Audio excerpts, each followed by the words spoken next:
दोस्तों आप सभी का स्वागत है इस न्यू सेशन में। दोस्तों आज हम बात करने वाले हैं रेलवे ग्रुप डी के कुछ प्रीवियस ईयर क्वेश्चनों का सलूशन, जिसको हम शानदार ट्रिक के साथ सीखने वाले हैं, जो कि गुणनखंड या द्विघात समीकरण के चैप्टर पर आधारित है। इस टाइप के क्वेश्चन रेलवे ग्रुप डी के एग्जाम में बार बार पूछे जाते हैं। तो उन्हीं क्वेश्चनों को हम प्रीवियस ईयर बेस पे जो पूछे गए उनका हम सलूशन डेली बेस पे आपको करवा रहे हैं। तो आप हमसे जुड़ करके मैथ की तैयारी को अपने बूस्ट कर सकते हैं और हमारे साथ जुड़ करके अपनी तैयारी अच्छी तरीके से कर सकते हैं। ये क्वेश्चन आपको बोर्ड पे दिखाई दे रहे होंगे। ये क्वेश्चन रेलवे ग्रुप डी के एग्जाम में पूछे गए क्वेश्चन हैं, तो इनका हम सलूशन आज करने वाले हैं। ये चैप्टर गुणनखंड या द्विघात समीकरण पर आधारित चैप्टर होता है। इस पर क्वेश्चन एग्जाम में 2 या 3 क्वेश्चन पूछे जाते हैं। तो आप जुड़ करके हमसे हर टाइप के क्वेश्चनों का सलूशन कर सकते हैं। इस पर हम प्रीवियस ईयर बेस के क्वेश्चनों का सलूशन अभी करवा रहे हैं। तो क्वेश्चन नंबर 1 का हम सोल्यूशन देखते हैं, ज़्यादा टाइम न लेते हुए। क्वेश्चन नंबर 1 को सबसे पहले हम देखते हैं। तो क्वेश्चन नंबर हमारा 1 क्या है, इस बार हम लिखते हैं x² minus 6x plus k बराबर 0।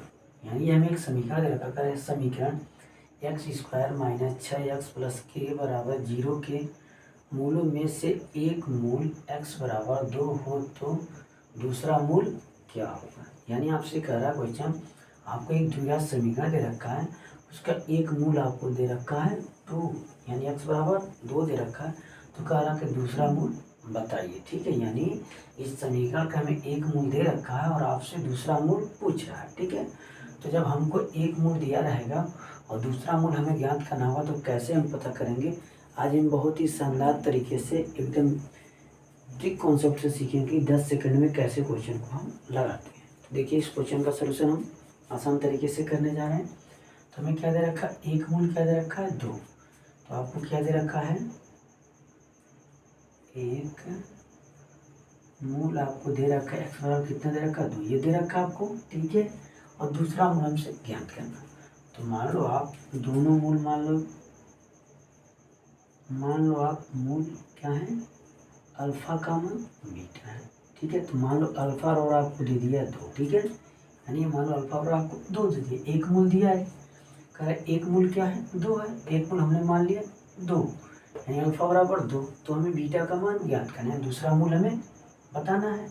अब देखिए कैसे हम लगाते हैं, समझ के लगाइए। देखिए क्या करना है, हमें एक मूल जब दिया रहेगा और दूसरे मूल का मान पूछेगा, तो हम क्या करेंगे, यहाँ पे जो वैल्यू रहती है x के साथ जो गुणांक होता है वो सदैव क्या होता है, ये दोनों मूलों का क्या होता है, योग होता है। यहाँ पे जो वैल्यू होती है दोनों मूलों का क्या होती है, योग होती है। यानी दोनों मूल हमारे क्या है, अल्फा और बीटा। तो अल्फा और बीटा हमारे दोनों मूल है और इनका मान क्या है, मूलों का योग दे रखा है हमें क्या 6। यानी यहाँ पे जो वैल्यू होती है वो दोनों मूलों का योग होती है, यानी अल्फा प्लस बीटा बराबर 6 लेंगे। ठीक है, अब हमें एक मूल दे रखा कितना 2, यानी अल्फा का मान 2 दे रखा है। तो यहाँ पे अल्फा का मान पुट कर दीजिए 2 प्लस बीटा बराबर 6।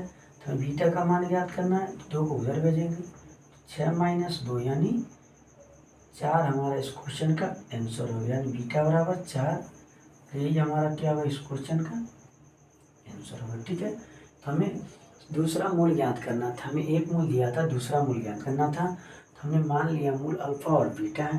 तो किसी का भी एक मान लीजिए, अल्फा बराबर मान लीजिए 2 दिया या बीटा बराबर कुछ भी मान लीजिए। फिर आपको यहाँ आना है, जो x के साथ गुणांक होता है, ठीक है, उसका जो वैल्यू होती है, ठीक है, जो संख्या होती है, जो मान होता है वो दोनों मूलों का योग होता है या दोनों मूलों के योग के बराबर होता है। तो हमने दोनों मूलों का योग क्या, अल्फा प्लस बीटा बराबर क्या ले सकते हैं 6। तो जब अल्फा प्लस बीटा बराबर 6 है, तो अल्फा बराबर हमें क्वेश्चन में दे रखा है एक मूल 2, तो हमने यहाँ पे 2 रख दिया। ठीक है, इसका हमने 95 कर दिया, तो बीटा का मान मिल गया। यही हमें ज्ञात करना था। तो एक तरीका ये होता है। दूसरा कॉन्सेप्ट क्या होता है, आपको पता होता है एक मूल आपको क्या दे रखा है, मान लो अल्फा और क्या 2 दे रखा है, और ये क्या होता है, दोनों मूलों का योग होता है। तो एक मूल जब 2 है, तो कौन सी ऐसी संख्या हम ढूंढें जिसको 2 में जोड़ने पर 6 मिल जाए। क्या ऐसी कौन सी संख्या हम ढूंढें जिसमें 2 में जोड़ने पर हमें ये 6 मिल जाए। तो ऐसी कौन सी संख्या 2 में आप जोड़ेंगे, तो स्वाभाविक है 3 ही आप क्या जोड़ेंगे, यानी स्वाभाविक आप 4 ही जोड़ेंगे, तभी आपको 6 प्राप्त होगा। तो यानी हमारा दूसरा मूल ऐसे भी क्या हो गया, ये 6 हमारा दूसरा मूल हो गया। तो ऐसे भी आप याद कर सकते हैं क्या कर सकते हैं आप, एक मूल आपको 2 दिया है, दूसरा मूल ज्ञात करना है, तो आप क्या करेंगे, यहाँ पे जो संख्या दे रखी है दोनों मूलों का योग होती है, तो आप ऐसी संख्या ढूंढेंगे जिसको 2 में जोड़ने पर 6 प्राप्त, यानी ये संख्या प्राप्त हो। तो हमने 2 में 4 जोड़ा तो 6 मिल सकता है, यानी 4 हमारे इस क्वेश्चन का आंसर हो गया। तो इस टाइप की जब भी एग्जाम में क्वेश्चन आपसे पूछे तो आप ऐसे दोनों तरीक़ों से लगा सकते हैं, बट आपको ये फार्मूला पता होना चाहिए। और ये फार्मूला हमने अपनी पिछली वीडियो में बता रखा है, तो अगर आप पिछली वीडियो हमारी नहीं देखे तो जा करके देख सकते हैं।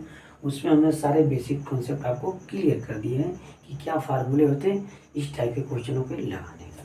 तो ये एक छोटी सी वीडियो थी, एक छोटा सा क्वेश्चन था, और रेलवे ग्रुप डी के एग्जाम में इससे लेंदी क्वेश्चन नहीं पूछे जाते, इसी लेवल के क्वेश्चन इस चैप्टर से पूछे जाते हैं। तो हमें आसानी से आपको इसका सोल्यूशन बता दिया। अब आइए क्वेश्चन नंबर 2 का सोल्यूशन देखते हैं। तो इसको इरेज करते हैं, अगर स्क्रीनशॉट लेना है तो आप ले सकते हैं। इसको हम इरेज करके सेकंड क्वेश्चन का हम सोल्यूशन सीखते हैं। अब क्वेश्चन नंबर 2 आप देख लीजिए, एक बार आपको स्क्रीन पे दिखाई दे रहा होगा। क्वेश्चन नंबर 2, इसका सोल्यूशन हम करेंगे। तो क्या दे रखा है, जेड के किन मानों के लिए समीकरण के मूल समान हो। और समीकरण क्या ये है, Z plus 4 into x square plus Z plus 1 into x plus 1 बराबर 0। ठीक है, ये हमें समीकरण दे रखा है, जेड के किन मानों के लिए इसके मूल समान है। ठीक है, तो यानी क्या कह रहा है, जेड के किन मानों के लिए इसके मूल समान होंगे। तो हमें जेड का मान ज्ञात करना। ठीक है, जेड का मान ज्ञात, तो यहाँ पे एक कंडीशन दिया है, मूल कब समान होते हैं, मूल कब समान होते हैं ये आपको पता होना चाहिए। मूल कब समान होते हैं, एक बार हम क्वेश्चन को लिखते हैं,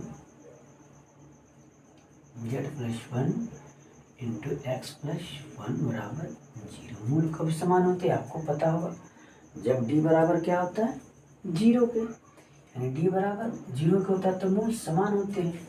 यानी जब डी बराबर क्या होगा 0 के, तब हमारे मूल क्या होंगे, समान। ठीक है, हमने पिछली वीडियो में आपको बता रखा है, जब डी का मान 0 के बराबर होगा, यानी 0 के बराबर डी का मान होगा, तो हमारे मूल क्या होंगे, उस केस में समान होंगे। हमने पिछली वीडियो में आपको बता रखा था, आप नहीं देखे तो जा कर के देख सकते हैं। यानी डी बराबर 0, और डी बराबर क्या होता है आपको पता होना चाहिए, क्या होता है बी स्क्वायर माइनस 4ac। ये हमने पिछली वीडियो में ये फार्मूला हमने बता रखा है। ठीक है, उसी का यहाँ पे हम यूज करेंगे। तो जब कह रहा मूल समान है, आपसे क्या कह रहा, मूल समान होंगे, किन मानों के लिए मूल समान होंगे। तो जब समान की बात करेंगे यानी डी बराबर 0, तो यानी क्या हो जाएगा, डी बराबर क्या होता है हमारा 0, और डी का मान कितना होता है बी स्क्वायर माइनस 4ac बराबर 0। ये कंडीशन है, डी बराबर क्या होता है ये होता है, और डी के बराबर यहाँ रख दिए 0 के बराबर।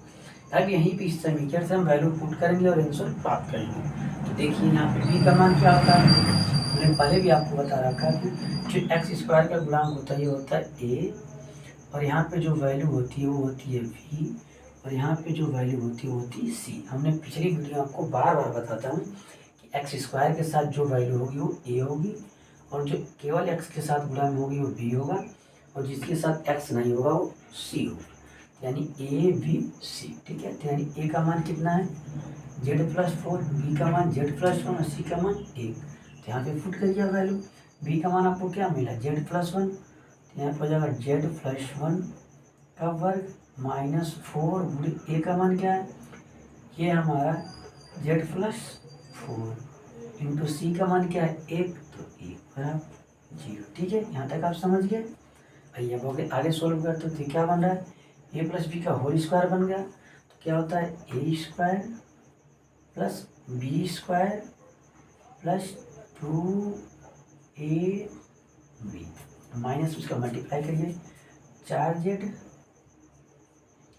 माइनस 4 चौकी 16 इकन्ना में बराबर 0। ठीक है, तो सोल्व करिए, देखिए कुछ कट्टा जेड स्क्वायर का ही है, नहीं इसको लिख लीजिए, प्लस 1 का वर्ग करेंगे 1 मिलेगा, और 16 प्लस 1 और माइनस 16 घटाएंगे तो आपका हो जाएगा माइनस 15।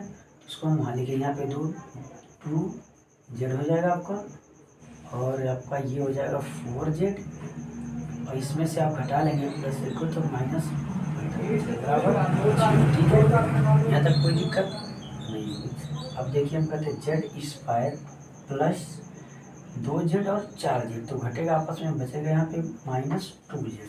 यानी आपका यहाँ बचेगा 2z, ठीक है। तो यहाँ पे आपका हो गया -15 बराबर 0, ठीक है। ये कौन सा, तो हमें एक अब क्या मिल गया, यहाँ पे समीकरण मिल गया z² -2z -15 बराबर 0। अब यहाँ से हमें क्या करना है, z का ही मान हमें ज्ञात करना है।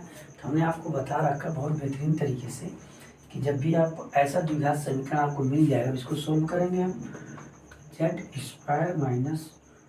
-2z -15 बराबर 0, ठीक है। यहाँ तक आप समझ गए, यानी आपका आ गया। अब यहाँ पे हमने सोल्व कर लिया, आपको क्या तरीका बताया है कि यहाँ पे इस संख्या का मल्टीप्लाई करते हैं, कितना आएगा 15z² आएगा। तो ऐसी संख्या ढूंढते हैं जिसका मल्टीप्लाई करने पर 15 - 15z 15 मिल जाए, ठीक है। और जोड़ने या घटाने पर ये 2 प्राप्त हो। ऐसी कौन सी संख्या, तो एक संख्या 5, एक संख्या 2 है। यानी अगर हम 5 और 3 का मल्टीप्लाई करेंगे तो 15 मिलेगा, और जोड़े घटाएंगे तो -2 मिलेगा। तो यहाँ पे हम माइनस के लिए इसको हम प्लस ले लेते हैं, ठीक है। यानी क्या हो गया संख्या हमारा, देखिए इन दोनों का जब हम मल्टीप्लाई कर रहे हैं तो 5 तियाँ 15 -15 मिल रहा है, ठीक है। और जब इनको हम जोड़ रहे हैं यानी -5 में से 3 जाएगा तो -2 बच रहा है। यानी यही हमारा एग्जैक्ट गुणनखंड हो गया। अब आंसर के लिए हमने क्या बताया था आपको, इनका चिन्ह बदल के आप ले लेंगे तो आपका आंसर आ जाएगा। इनका चिन्ह बदल देंगे तो क्या हो गया, -5 है तो +5 हो जाएगा, और एक +3 है तो -3 हो जाएगा। यही आपके इस क्वेश्चन का क्या हो गया, आंसर हो गया। यानी जेड का जो मान आ गया 5, -3, ठीक है। तो इस प्रकार से इस टाइप के क्वेश्चन को हम लगाते हैं। तो कभी भी आपको एग्जाम में इस टाइप के क्वेश्चन मिले तो आप इस तरीके से लगाएंगे तो सलूशन पा पाएंगे, ठीक है। तो यहाँ पे सोल्व भी हम कर सकते हैं गुणनखंड करके, बट हमने डायरेक्ट अप्रोच आपको बता रखा है कि जब भी आपको द्विघात समीकरण देगा और उनके मूल पूछेगा तो आप क्या करेंगे, यहाँ पे जो संख्या इस यहाँ पे मल्टीप्लाई करेंगे, ठीक है। जो मान मिलेगा उसके ऐसे 2 गुणनखंड करेंगे, ऐसी 2 संख्याएं ढूंढेंगे जिनका गुणा करने पर ये वैल्यू प्राप्त हो चिन्ह के साथ, ठीक है। और ये वैल्यू प्राप्त हो जोड़ने या घटाने पे चिन्ह के साथ।